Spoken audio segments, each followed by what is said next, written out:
Dear listeners, there is a strange kind of loneliness that comes with making things like you sit in a room day after day, building a whole world out of nothing but your own head, and nobody's there to tell you if it is working or not.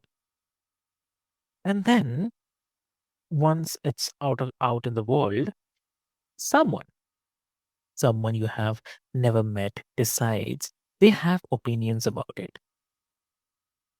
Yes, that gap between the silence of making and the noise of being judged is where a lot of creative people quietly struggle. And today we are sitting with in that gap only. Yeah. So welcome to Healthy Man, Healthy Life, dear listeners. I'm your host Avik, and every episode we try to take something that sounds like a creative or a work problem and find the very human, very ordinary feeling underneath it. So today we are talking about criticism, solitude, and how to stay whole while you make things people will judge. And dear listeners, like joining me today is a writer who spent his career moving between rooms full of people and a room with just himself and a blank page. Yeah. And a former stand-up comedian, a major market rock radio host, and a CNN television producer who's now written 20 books as a fantasy, sci-fi, and humor author.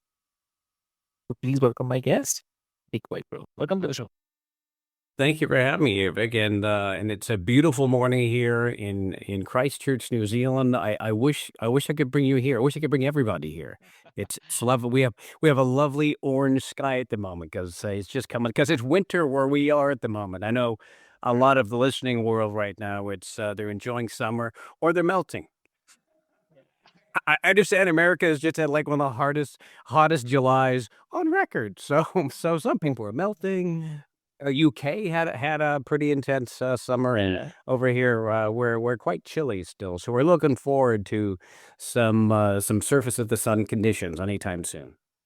Amazing. Amazing. Lovely. I would definitely love to visit once for sure. Definitely. We've got room. We've been Yeah. waiting for you. Everybody's asking when's David coming. I was like, I don't know. He keeps saying we've got a spare room here, brother. Come on down. We're gonna pull the dog. We're gonna move the dog out of it. We get the dog in there, but I promise we'll clean everything up. We'll get it all scrubbed down. It'll be fine. You won't even notice most of the smell. That's amazing. That's really amazing. So uh amazing. Wow. So dear listeners, just stay with us because you will definitely love our discussion today. So so Dick, something I keep coming back to with um, writers in this idea that everyone imagines the job as glamorous, book covers, reading, the kind of thing, but almost nobody talks about the actual hours behind it. So you have said like you spend a lot of time alone in a room by yourself for a living. So what is the part of that solitude that people get wrong when they imagine it from the outside part of it? So what do you say? Yeah, I think that there's some element that people think that it's just, you sit there with like a stem with a cigarette on the end and you just typing away as just the words and everything come to you. But really, yeah, there's a lot of staring off into space. There's a lot of editing. There's a lot of self-doubt, which plays into the process. But there's a lot of work. Anytime you see, that's why a lot of times when you see writers speak, we're weird people. I mean, if you ever see, we're not really social because most of the day we spend as you said, by ourselves in this room, Mm. but we're not wholly by ourselves because if you get kind of good at this, you actually do begin to not literally hear, because that's a psychosis, but you do hear the voices of these characters. And so they become kind of your imaginary friends. So I sit in this room with a couple dozen imaginary friends, good people and bad people, murderers and good guys, and this sort of thing. And so that's how I spend my day, with sort of these voices sort of competing for a bit of attention. I get these onto a page. So, Exactly. it's kind of just harnessing that chaos, that's coming at you, but not too much. You don't want to tamp it down. You got to tamp it down enough to keep a bit of a storyline and get stuff onto the page. But a lot of that chaos and that sort of free flow that's coming into you, that's where a lot of that amazing creativity comes from, and much of that comes from quieting your mind and being alone. We've lost a lot of that, obviously, and people talk about this all the time in this day and age. If you sit down and let's say you're going to get on the bus or you're at the doctor's office, what do you do within 10 seconds? Bam, your phone comes out. There, right away, we're doing something so we don't have to be alone with our thoughts. And so writers, that's what we do. We do that. We do that being alone with our thoughts, and basically, you could almost call it boredom, right? Because we're not using things that are going to influence our mind or take us onto something else. Or there's this TikTok video of somebody hating on somebody else. We have to sit and just become very internal and pay attention to what's happening on the inside so we can bring all that stuff on the outside. And so, yeah, it can be quite solitary for sure. But if you can work through that and some of that, and admittedly, some of it is a little bit of madness in there. There, but almost by definition, there's some madness in there because I do have people in my head now. But if you can kind of work through that and you find a way to navigate that, on occasion you can put out some pretty nice stories. People seem to like them. Exactly. Exactly true. So definitely, and thank you so much for sharing that so honestly. I mean, it is really, I mean, this happens. Like, I mean, everyone thinks about that. Oh, writer that might be his or her life will be like this and all. But uh, I mean, the question is when it stops feeling like freedom and starts feeling like just quiet. So then, what does that shift feel like for you? So, what's That's a grind, right? yeah, Because it's always gonna be like there's gotta be moments where things really flow, but if you've got a deadline, and I do have deadlines even as an independent author, maybe especially because I'm an independent author, I have deadlines that I have to hit. I tell, the various services that I'm gonna deliver the book by this particular day. If I don't get it to them by that particular day, then I lose privileges on Amazon or Ingram Spark or any of these places, so I've gotta hit those.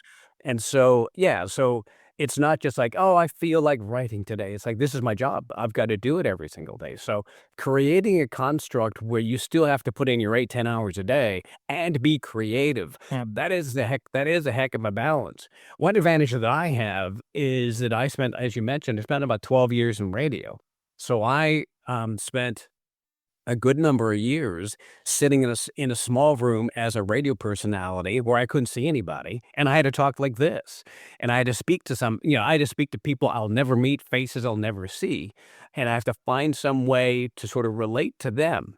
And the cool part, and that's why radio, I feel in a lot of ways is an amazing training for writing, is because radio is one-on-one. Television or movies is like, let's put on this show, and yeah, radio is just me speaking directly to you. Podcasts are very similar. The person listening to the podcast right now, they're not all sitting, like the family isn't sitting around the computer drinking cocoa listening to us at the moment. hmm, It's one person who's doing the laundry or going for a jog or driving in the car. It's one person, one-on-one conversation. And that's what writing is too. It's like because for the most part, the person who's reading that story is by themselves. They're reading that. And so you have to find that way to be able to create something, entertain somebody, engage somebody, create this world for somebody one-on-one. And so, yeah, so I guess my advantage to some extent was I made a career of radio and it trained me for sitting in a small room by myself and making stuff up. definitely. That is the best, I'd say. That is really the best. Eh, And okay. So yeah, definitely. Like there is something in what you just said that I definitely want to hold for a second that the same silence that lets you create is the exact same silence that can start to wear on you. Like, Sure. I mean, yeah, I mean, I don't think people realize those are the same room. And I think uh, that's a piece. That's a piece most conversation about the writer's life just kind of skip past entirely. So, yep. So, and also like if you just think of like there's a deeper pattern here, like when you are that alone with your own work for that long, and something happens to how you hear kind of feedback, good or bad. So, what do you think is actually going on for you? Like, what, or I mean, when a piece of criticism lands harder than it probably should. I have a bit of an advantage there, but I will back up a little bit and say, like, as you're talking about, and I don't know Mm, how much, like, what I do for a living, I'm sure there's plenty of people that have similar sort of environments, but what I have to force myself to do is I have to make sure that, I try and meet people online. If there's a writers, because I'm in New Zealand, so going to right. a writers conference in Seattle or London, I mean, that's a flight. You know, that Yeah. that's a day. That is a life commitment at that point. So it's Right. not like somebody hopping on a plane going somewhere for 4 hours or 3 hours. For me, it's an event. And so sometimes I'll do like online conferences. I do a couple of those a year. And I do my best to kind of catch up with, and I did it just this past week. There is another writing, Amy Starling, that I spoke with. She's out of the UK, and I'll just catch up with her or some other ones. And so every now and then checking in with them. And part of that is about let's trade some ideas, what's happening with marketing or what's happening with various tools. But the other part is just like, here's somebody who can relate to the lifestyle that I lead. And we just chat away. We chatted for like 2 hours, just 2.5 hours talking on Zoom. And so you do need those elements to help sort of fill your cup, for lack of a better expression. But when you talk about some of the criticisms, and you will get those as a creative person, and so one of my advantages is because I did stand up comedy, and I did radio, and so I sort of trained myself out of in many ways trained myself out of actually letting that criticism sink in, and I did something nuts, and I will admit it's nuts. When I was in high school, many years ago now, when I was in high school, I was a real shy kid. And I was really tuned into what people thought of me. I wanted people to like me, right? I'm also Canadian by birth. And so we all, Oh, we naturally, we want to make sure everybody's happy. Are you okay? Is everything fine? Anything I get for you? Can I use some tea, coffee? And so that's part of my personality. And I grew up in the United States. But so there was a moment where I decided that I can't be too worried about what other people think. I really was cognizant of this when I was about 16 or 17. I can't be too worried about what people think of me. And I don't recommend this for anybody, but I did this and it's nuts. And I admit it. I picked one class. It was my French class. I decided I was going to make the people in that class dislike me. Which is a weird boy, that's weird, yeah. that's a weird idea. But so in that class, I would just talk all the time, I would just shoot my mouth off about stuff, and I would make comments purposely that weren't funny, so it just annoyed people, and it was weird, but I kinda got into it a little bit. Nobody in class liked me all in just that class, and so every now and then I wonder if somebody say like, "Oh, do you have Richard in that class? Do you have Dick in the class?" It's like, "Oh, what that guy just, always talking about stuff." And other classes must go, "What are you talking about? He's not like that at all." But in that class, I was, and so I think in some weird way, I kinda built up a bit of a thick skin. And so in stand-up comedy, you have to get used to that, and of course, in radio, I had death threats in radio, it's just nature of the beast. And with that, you build up a bit of skin. But I find that even today, some of the criticism on occasion can kinda poke at you a bit. Like I said, I'm a bit lucky because a lot of that stuff bounces off. But what I do is I do my best to actually use some of that criticism as fuel. Those people, those negative comments, right? Because you will have, if it's a creative endeavor, it's a business endeavor, if you're starting your own business, whatever it is, you have frenemies or whatever. You have people in your life that maybe they're vocal about it and maybe they're not. But let's be honest, they don't want you to succeed. And it's not about you. That's about them. It's because if you succeed, it kind of points to the fact that maybe they're not doing as well. Or if you succeed and do really well, that sort of highlights their failures or whatever it might be. And so, but you will feel those barbs. And so you will get that. So some people, like, if you're in television, like I was for 20 years, they'll just tell you. They're just honest about, how much they think you suck. But so what I did was I took those negative sort of vibes from people or even comments from people, and I used that as fuel. When I was starting to transition to do some of the writing, what I would do is I would think, like, I'll make up a name. I will totally make me Tommy. Okay, so let's say Tommy. Mm. It says I'm like, listen, I can't. I just don't like the writing you do. That's not something that's going to work. Whatever it might be. If when I'd be lying in bed thinking, listen, I got to get a couple hours of writing done before I do my job, which I did. I did television about 12 hours a day. It was long shifts. I would lie in bed and think, oh, I just got to get up and I got to write for a couple hours, get this book done before I go to work. And if I was really tired, I would think, boy, you know what? Tommy would be really happy if I didn't get up and do that. Tommy would love the idea of me lying in bed and not chasing after my dream. And so I used those negative comments and thought, I don't want to make Tommy happy because he would love to know that I skipped it today. And I was able to use a lot of that as fuel to get my butt out of bed and sit down and do that writing that I needed to do to get that first book done in my Kane series. And so, and I don't know if that would work for everybody, but in part, it helps knowing that I believe this, most negative comments coming from other people, it's really about them and not about you. It really is. That helps because it kind of puts a bit of distance between it. But then when those barbs do come in, I just sort of collect all those barbs and turn them, then I light them on fire. I use that as fuel. And so if you can do that, I think it can help you propel through it because that will never go away. I've got a new book coming out here. I'm not sure when we're going to be posting this podcast, but the Fastlight Con comes up here on August 20th. And I know that, especially because I'm moving into sci-fi, I've been in fantasy for a while. When you get into science fiction, you're definitely going to get people that are going to take shots at you. It's just part of it because they're going to go like, oh, that's not exactly how that particular design is supposed to be working. You're going to get people like that 100%.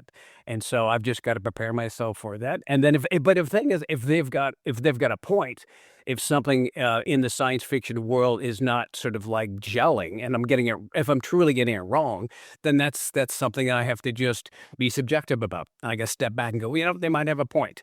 I might not tell them. I still might be a little bit petty about it and grind my teeth. But if they've got a point, then maybe I need to make a fix. But yeah, as best you can, you gotta let some of the comments roll off. I know it's easy for you to say, but I get hit all the time. I had people when I was in radio write articles about how much they hated me. And so that if you can get through that, you can get through somebody saying that they don't love your book so much. Mm. Right.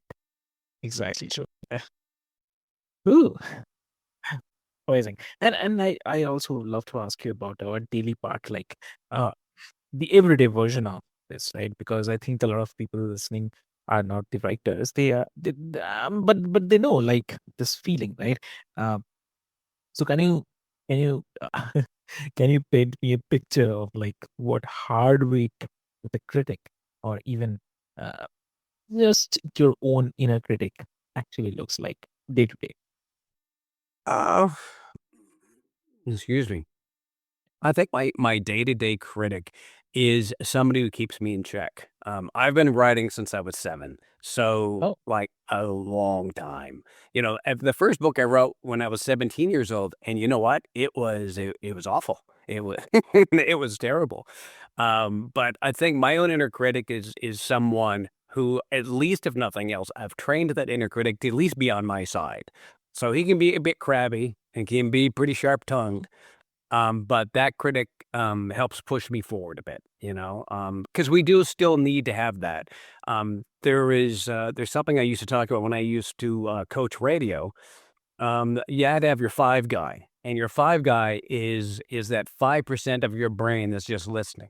Because when you're sitting in a room as a broadcaster doing radio, or if you're podcasting solo, or if you're writing, you need to have some small portion of your brain, and I say 5% of your brain, that's just watching, that's sitting there just listening to what you're doing if you're on the radio or podcasting, or somebody who's a reader, 5% of your brain who's the reader. That's your five guy. Just kind of sitting there, just kind of listening to what you're doing, just sitting there sipping a beer, whatever it might be. And so that part of your brain is sort of observing what you're doing. And if you can kind of get that feeling from somebody, and it's a real sort of thing. You can tell the broadcasters you can do it well because they make amazing transitions. They're always sort of resetting the scene, like, hey, we're talking to Dick Wybrow right now. He's an author and he's telling us about this sort of thing, because they're really cognizant of the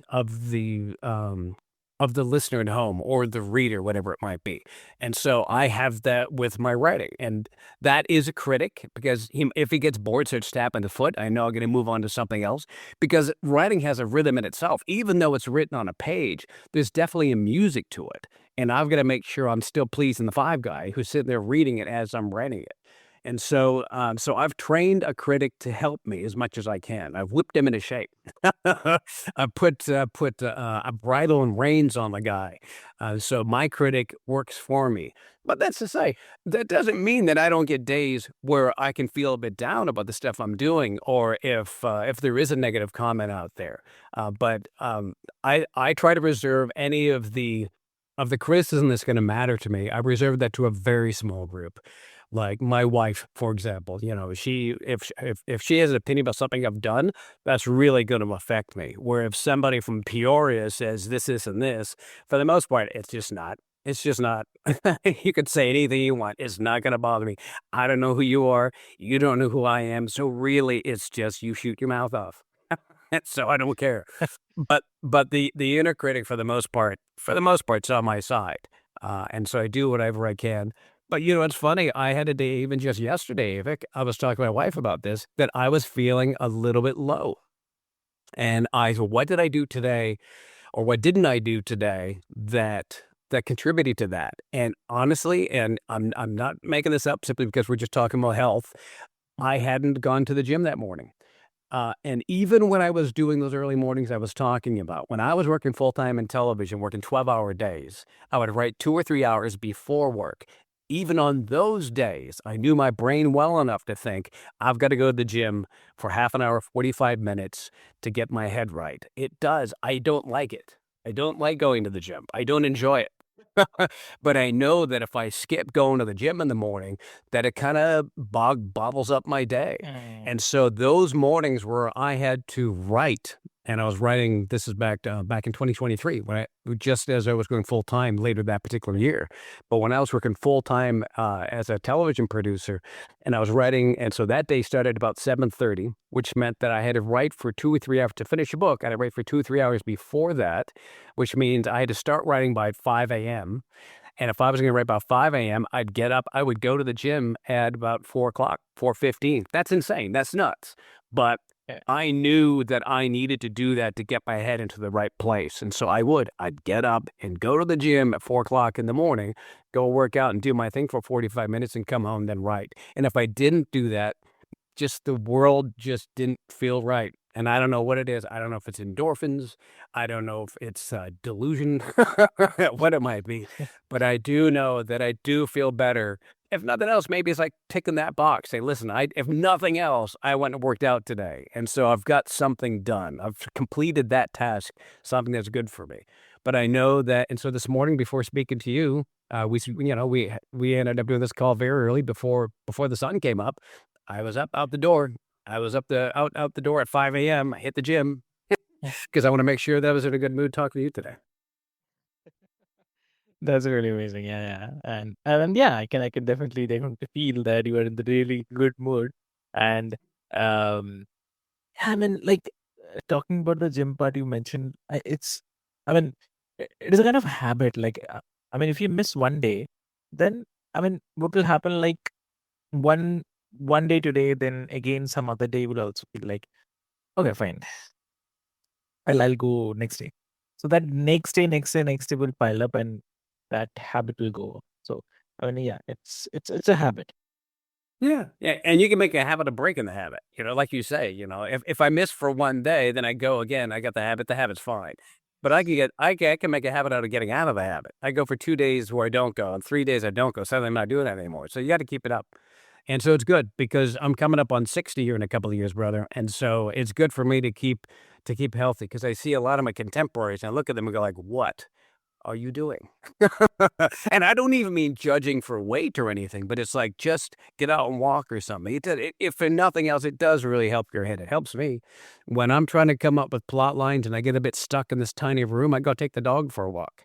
And he's chaos, man. He's just like dragging me all over the neighborhood. And so I'm fighting, trying to keep him under control all the time. But getting out there and walking around, get the oxygen in my lungs, and get my limbs moving. That helps me. That helps me create. And I go back in my room for another couple hours. Yeah, that's part of it. Okay. Okay. So, uh, and like if I talk about the hardest one, like uh, unglamorous part that nobody really talks about, it's like 20 books in. So, how has your relationship with the criticism and solitude changed over time? And is there anything that you still have to actively work at or something? Oh, yeah, yeah. Every writer does. In fact, it's funny. I spoke to another writer who's been publishing books since the '80s, and so we're talking 40 years. And yeah, and he's been doing it forever. And he has written scripts for television and books and all this sort of thing. And the joke I'll say, because every now and then because I'll do some other podcasts where I actually interview authors. Haven't done that for a while, but I'll interview other authors. And so I'll say, so what point of your book, usually, what percentage of your book do you look back and go, this is terrible? I don't know why people think I can write, and I should have never even gotten to this business. I have no business being a writer. And almost every author can tell you the answer to some extent. He said it's about 60-70%, where every single book you write, you get up to just past the halfway mark, and there's something with the halfway mark for me, I feel, right around, and he's right, that's where I feel it too, right around 60-70% of the book, I look back and go like, "This is no good." What have I been doing the past couple of weeks? Why did I think I could write? Even 20 books in, even 25 books, 30 books in, or whatever, how many books this guy has now, 30, 40 books in. There's still that moment when you're writing something and you've proven already, you've hit bestseller lists or you're making a living off it like I do. You still go even now. Like I'm writing the second book in the after the Fastlight Con. I'm writing the sequel right now, trying to get that out for October. And I know for a fact that coming up here right on the halfway point, I'll go, this is terrible. Why did I think I could write? I can't write. Yeah, I've run out of books. I had 20 books in me. I do not have 21, and I've run out of my book juice. And so now, but it's gonna come. And so yeah, at least if nothing else, knowing that that's coming ahead of me, I can prepare for it. I can get ready for it and build up a bit of tolerance for it. But it's still gonna come. And knowing that demon is out there waiting for me, sitting there on at that 60% mark. So yeah, you're always going to have a bit of that. And thankfully, after I've proven to myself, because that's the one thing about plenty of people listening right now, think, oh, I've always wanted a book. Or, a lot of people want to have written a book. But it's really hard to write the book. It's really great to have a book done and then it's out there and people enjoy it or whatever it might be. But to actually the process of writing a book is really tough. But what I try and tell people that are interested in actually writing that first book, because there's somebody listening right now who's listening to this podcast at this moment, who the reason why they're listening is because the universe decided they needed to get off their butt or get back on their butt maybe and sit down and write that book. And they've wanted to do that. And I can share some tips with you if you like for people, but the main one is just get to the end of the book, because right now it's just that mental barrier of thinking writing a book is a crazy thing to do. It's whatever it might be, 60,000, 80,000, 100,000 words. If you're epic fantasy, 150,000 words, which is crazy. But getting to the part where it says the end, that's the challenge, just getting there, because then it proves to you, if nothing else, that you can write that book. That's how you get to books, 20, 21, 22. Because even when I get to that 60% mark and I start doubting myself, I do have a bit of a history where, well, I've done it before. I've convinced myself I can do this in the past. I just need to keep pushing through to get that.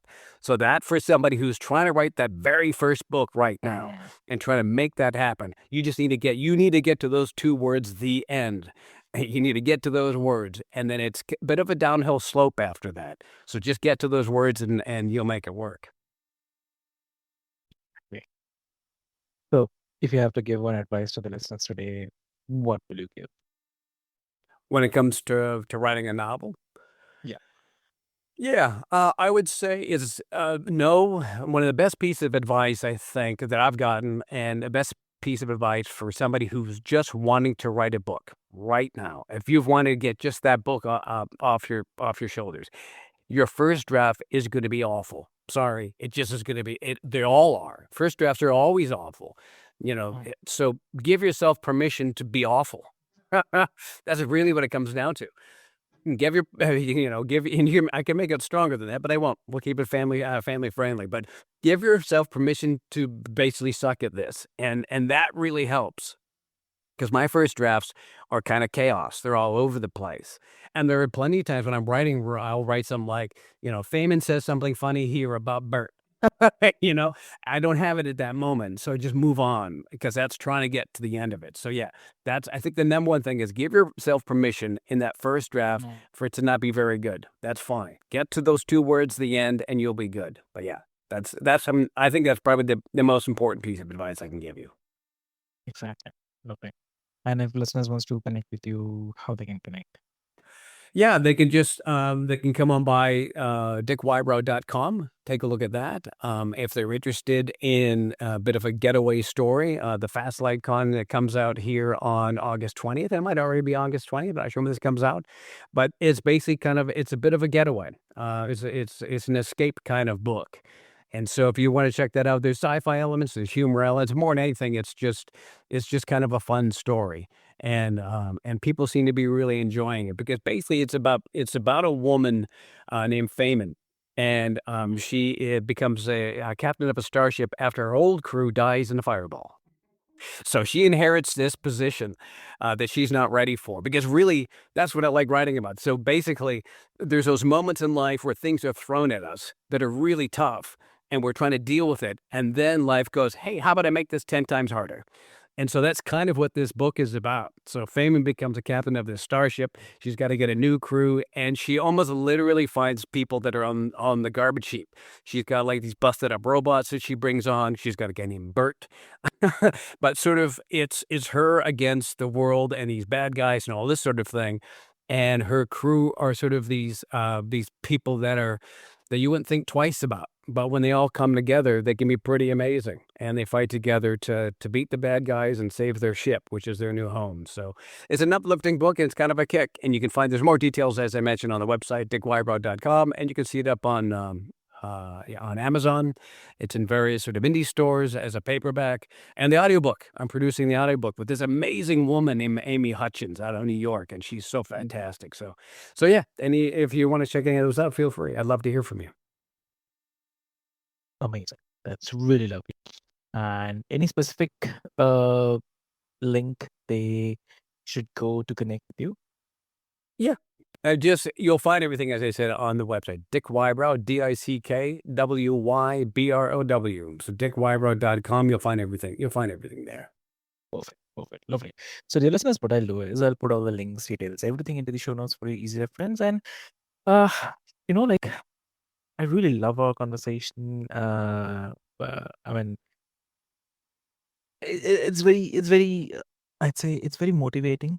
And you should also understand, dear listeners, like how life of a writer goes through. So, it was very great. I'm really thankful, Dick, for sharing your perspectives. Uh, and dear listeners, like mm, there is one thing I want listeners and all of you to sit with from this conversation is there's that the loneliest part of making something and the most exposed part of sharing it are not the opposite.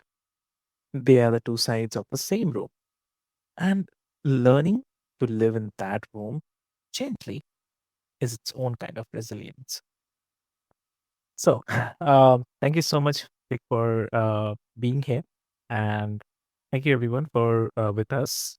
If you're listening, or maybe you will be listening later, uh, if something in this conversation felt familiar, whether you are a writer or just know like what it's like to build something alone and then hand it over to the world, I hope that you carry a little more patience with yourself because of it. With this hope, this is your host Avik, and this is my Myths Machine. And we are on Healthy Mind, Healthy Life podcast. So until next time, take care of your mind and see you soon. Thank you so much.